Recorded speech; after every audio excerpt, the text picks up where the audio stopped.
You hit your number this month, but did you actually move the needle? Because there's a difference between chasing metrics and creating impact. And if you're not careful, you'll end up winning a game that doesn't even matter. Today on Execution Tuesday, we're going to unpack 3 signs that you're chasing the wrong thing, even when the dashboard says that you're winning. Sign number 1, you're optimizing what's easy to measure, not what matters. If you're only tracking what's convenient, you're probably ignoring what's consequential. It's easy to measure number of calls made, for example, tasks completed, hours worked.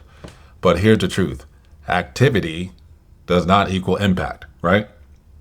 So when the KPIs are just digital breadcrumbs without connection to real change, then you slipped into metrics theater. Here's a tip. Reconnect your metrics with your mission. Ask, what would success look like if I couldn't use a dashboard? Sign number 2, you're avoiding actions that might hurt the numbers in the short term. So here's the subtle trap, right?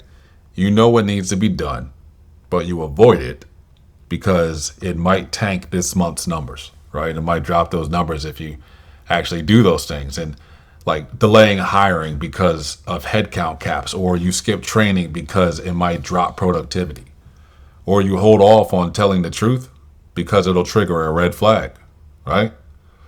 That's fear-based execution, and it's often rooted in the protecting appearances, not rooted in the progress. So here's a tip. Audit your last 3 tough decisions and ask, did I act based on impact or optics, right? And if you held back to protect a metric, your execution might be out of alignment. Sign number 3, your metrics are driving behavior that undermines trust or ethics. This is the most dangerous one because when metrics start shaping behavior in ways that break trust, like burning out your people or even cutting ethical corners, that's not execution, that's erosion, right? Here's how it shows up. A team fudges data to hit performance goals, or your people stop raising issues because they'll get penalized. You get 100% compliance on the dashboard, but you're suppressing dissent.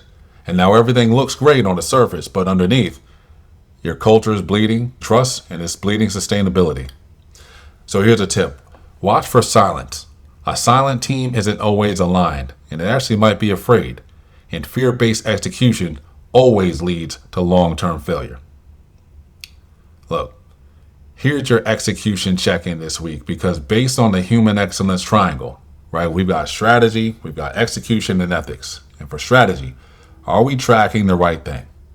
Execution, are we doing the hard, right thing, not just the easy, visible one? And ethics, are our behaviors aligned with our values, not just with our KPIs? If you're only asking, did we hit the number, you're not asking enough. This has been an Execution Tuesday where we turn strategy into action with human excellence. If this helped you rethink how you're measuring and executing, share it forward, like, subscribe, send it to someone that could benefit from this. If you missed the last Strategy Saturday episode that pairs with this, titled Why Excellence Isn't a Numbers Game, right?